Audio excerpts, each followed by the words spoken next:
Hello, hello, high-level listeners. Are you ready to pack up and get away with some travel phrasal verbs? Welcome to another episode of our phrasal verbs series, where we share a list of phrasal verbs around a single topic to help you speak fluently and confidently using real-life, everyday vocabulary to take your English to the next level. That's right. Like always in these videos, we'll get started by explaining each phrasal verb simply, then giving you 2 to 4 example sentences for each one. I think you'll really enjoy these phrasal verbs that we've got for you today, all about traveling in English. So let's get started with our first phrasal verb today.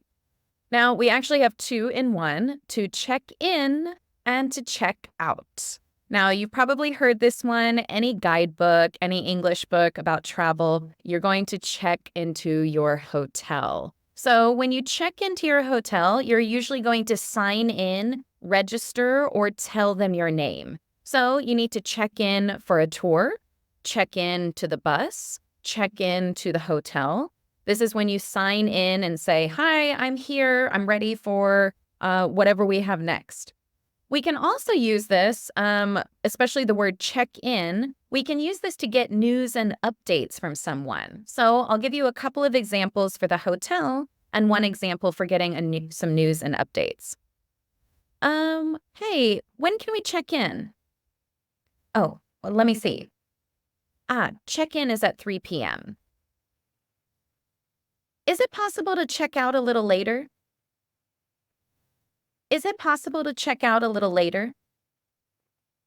Now, if you want to get news and updates for someone, you can say, "Hi, honey, just checking in, seeing how your vacation's going." "Hi, honey, just checking in, seeing how your vacation's going." Some more examples. The website says we can check in anytime after 3. The website says we can check in anytime after 3. So we can arrive at the hotel, sign our name, and tell the receptionist that we are here. We'll pay our bill when we check out in the morning. We'll pay our bill when we check out in the morning. Often when you check out, it's a chance to pay for extra food, extra drinks, or extra services you received in your hotel room. When you check out and leave, you can pay at the reception area usually. So, next phrasal verb is another double. Set off. Set off. Get going. Get going. I think set off is a bit more common in the UK. We do use both, but naturally I use set off more. And set off means to start a journey. Usually leave your house and go to the airport. When you leave your house, you set off. When you start your journey, you set off and you start your travels. This is usually going to the airport. That's usually the first place you go. For example, our flight was at 5:30 a.m., so we had to set off at about 4. Our flight was at 5:30 a.m., so we had to set off at about 4. I double-checked that we had our passports before we set off. I double-checked that we had our passports before we set off. Set's a funny verb. It's an irregular past. Now I set. Yesterday I set. So I set off now, and yesterday I set off. Set, set, set. It's a funny verb. I want to get going early tomorrow, so set your alarm. I want to get going early tomorrow, so set your alarm. Just like Mark said, we do use set off, but I think we say get going quite a bit more often in American English. I want to get going early tomorrow, so set your alarm. We got going kind of late, so I'm not sure we'll make it in time. We got going. So, happened in the past, before. We got going kind of late, meaning we left our home a little late. We got going kind of late, so I'm not sure we'll make it in time. That means I'm not sure we'll arrive at the right time. We got going kind of late, so I'm not sure we'll make it in time. Now, the next one is very common to use with an airplane. Take off is when an airplane leaves the ground and goes into the air. And to touch down or land is when the airplane comes back to Earth, comes back to the ground. Take off, touch down, or land. Okay, so I'll message you when we're about to take off. I'll message you when we're about to take off. Now, I know we're supposed to turn off our phones, put them in airplane mode, but I usually tell my friends I'll message you right before we're about to take off, right before we're getting ready to leave the airport. Oh, just touched down in London. I'm so excited. Just touched down. Now, you can't quite hear it, but because I'm using the word just, touched down. Touched down. Just touched down in London. Because of the word just, it happened very recently. So we actually do use ed, touched down. But because we kind of cram it together in English, just touched down in London, I'm so excited. That's when the plane touches the ground for the first time after being in the air. Just touched down in London, I'm so excited. Now, of course, we often use the word land a plane. That's when it comes back to the ground, back to land. Oh, thank God, just landed. I'm so tired. Oh, thank God, just landed. I'm so tired. Few more examples.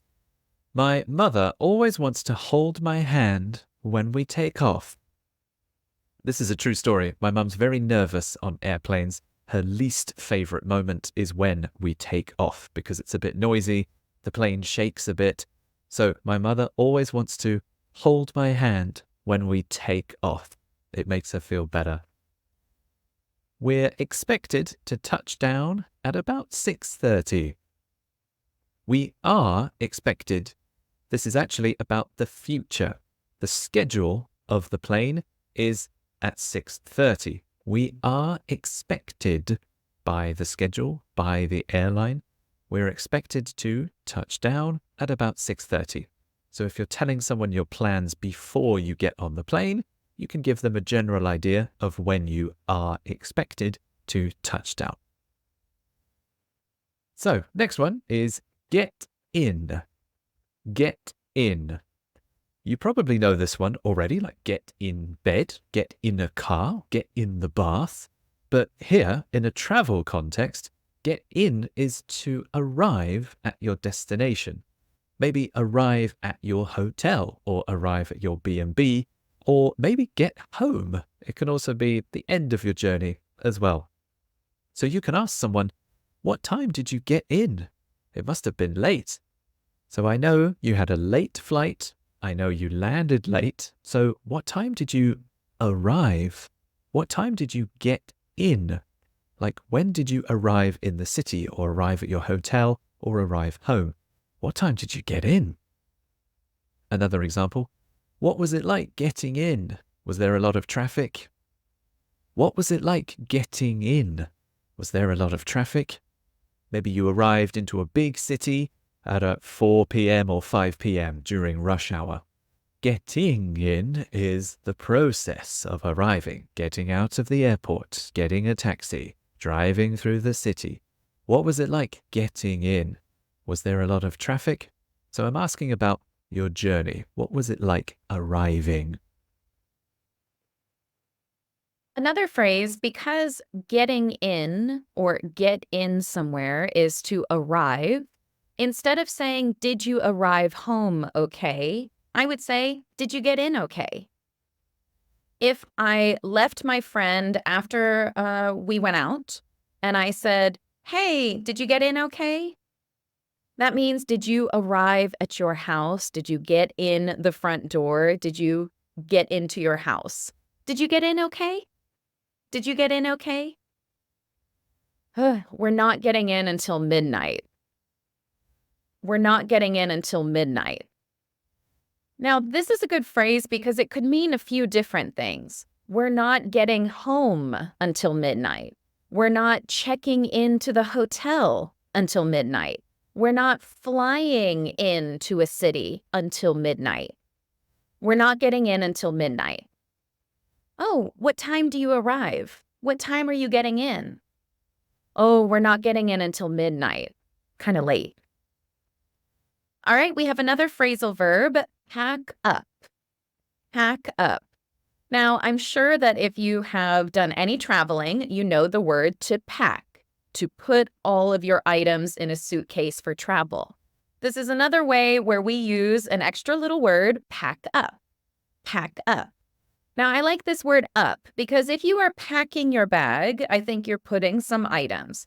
But if you're packing everything up, I think all 100% of your suitcases, they are packed and ready to go, okay? So we need to place all of our items in a suitcase or take all of your items with you.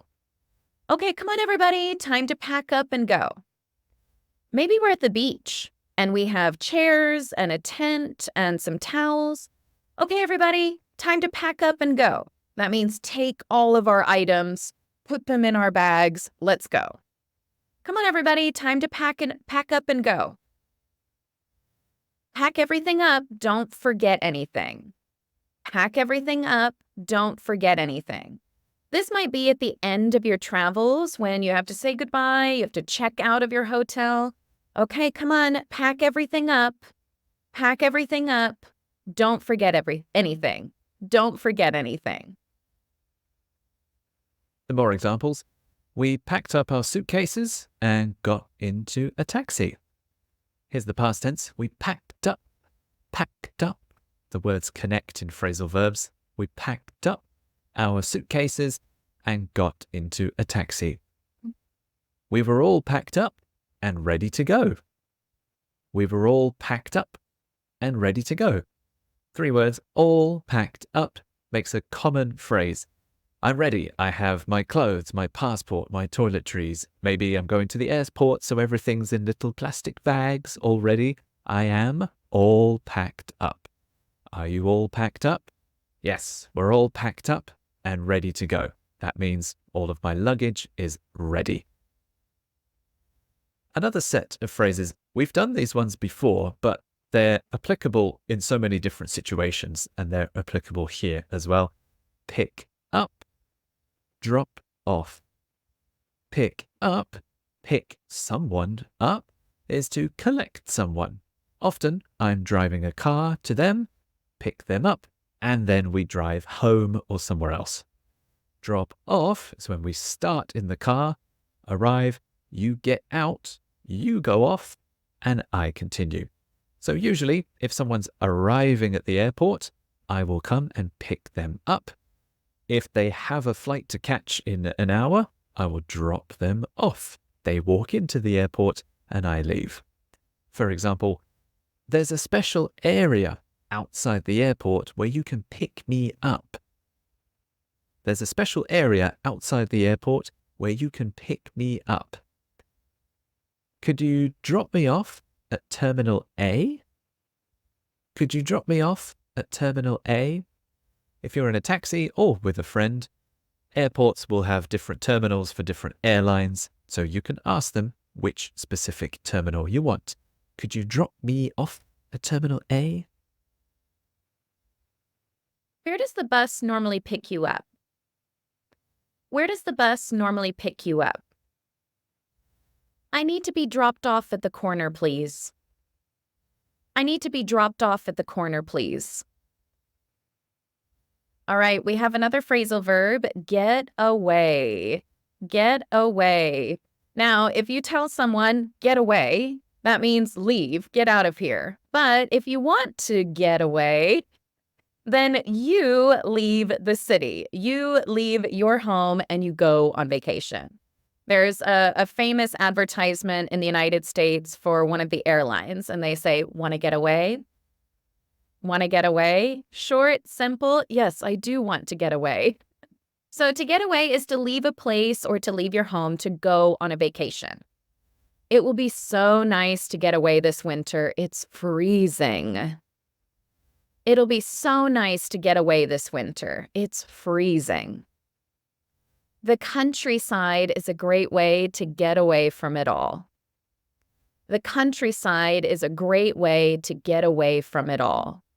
To get away from it all also kind of has a relaxing feature to it. There's something bad at home and I want to get away from it, right? So get away from it all. Just take some time to relax.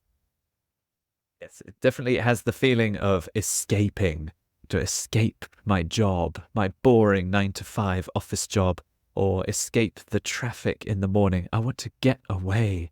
So yeah, especially if you have a stressful life at home, the vacation feels like you're escaping from your normal life and you're free, finally. So we can't wait to get away from the city. We can't wait to get away from the city. Maybe the city's noisy, it's very crowded or polluted. Oh, we can't wait to get away from the city. Honestly, it's nice to get away from the kids for just a few days.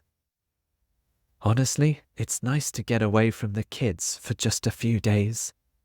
Kids can be a lot of work or a lot of hassle, so even escaping your kids is also okay to Run say. away! Well, Run get away! Yeah, right. Leave, go, be free, get away. Yes. So, next phrasal verb is go back.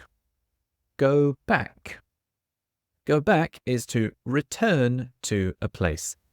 Because we're talking about traveling, this is often at the end of your vacation. You're back at work, back home, and you're already thinking or dreaming about returning to the same place, vacation. So, I want to go back. When do you go back? When do you go back? This can be returning to home as well. So maybe you're on vacation and you meet another few people on vacation. When do you go back? As in, when do you go back home? When does your vacation finish? When do you go back? We're thinking of going back next year. It was so nice. We're thinking of going back next year. It was so nice. Phrasal verbs are verbs, so they get affected by these structures. We're thinking of going. We're thinking of going back next year. It was so nice. That's returning to the same place I was on vacation before. I would love to go back to Thailand. It was amazing. I would love to go back to Thailand. It was amazing. We should go back to the hotel. It's getting late. We should go back to the hotel. It's getting late. We have another phrasal verb, to come across something. This is such a nice surprise when you come across something. If you come across something, it's when you find something that you weren't really looking for. Okay, so normally we're looking for things, we arrive at the things that we are looking for, but sometimes we're just walking around and we come across something. We were just walking around and we came across the cutest little park. I wasn't looking for a park. I didn't even know there was a park there. We were just walking around and we came across the cutest little park. We weren't really looking for anything in particular, but we came across this really nice cafe. We weren't really looking for anything in particular, but we came across this really nice cafe. The cat's examples are physically walking around and finding something, but this is also true if you're on the internet or if you're online. If you're searching for something online, you could also come across if you find something by surprise or by accident. For example, we came across this hotel when we were looking for accommodation. We came across this hotel when we were looking for accommodation. So maybe we were searching for accommodation before, and I was on my phone and, oh, what's this? This looks nice. We came across this hotel. We were walking on the beach and came across this little restaurant on the shore. We were walking on the beach and came across this little restaurant on the shore. Okay, last phrasal verb. Look forward to. If I look forward to something, I'm excited about it, especially something in the future. The future is forward. So I'm excited to go back to a place. I'm excited to return to a place. I'm excited to start my trip. I'm looking forward to it. For example, we're really looking forward to going back again. We're really looking forward to going back again. Looking forward to also sounds like you made plans. I'm looking forward to going back sounds like I booked a hotel, I booked the flights, and we arranged everything already. When you have your plans, you can start looking forward to it. Or, I'm really looking forward to the beach and a nice cocktail. I'm really looking forward to the beach and a nice cocktail. Maybe there are specific things that you enjoy on vacation, like the beach. So I'm looking forward to the beach. You can also use this for different activities. I'm looking forward to exploring the city. I'm looking forward to visiting some different museums. You can choose any activity. Very common to use the phrase, I'm really looking forward to this. I'm really looking forward to doing this. So similarly, I said, I'm really looking forward to our next vacation. I'm really looking forward to our next vacation. Another phrase that we could say is, I look forward to seeing you again. I look forward to seeing you again. But I just gave you another example, but in reality, I think I almost always say, I'm really looking forward to seeing you again. I'm really looking forward to seeing you again. It's just the natural way, I think, that we say this phrase, and it's okay to be repetitive. Oh, I'm really looking forward to seeing you again. All right, so there you go. Another video full of useful phrasal verbs that you can use to talk about your travels and to speak English more fluently and confidently. We love hearing from our students, so please write us a comment using some of the phrasal verbs below. Have you come across anything interesting lately? Do you want to get away? Are you all packed up? When do you take off? When are you getting in? Let's use some of these phrasal verbs and we'll chat with you in the comments below. Yes, we do love to hear from our students and love to read your comments as well.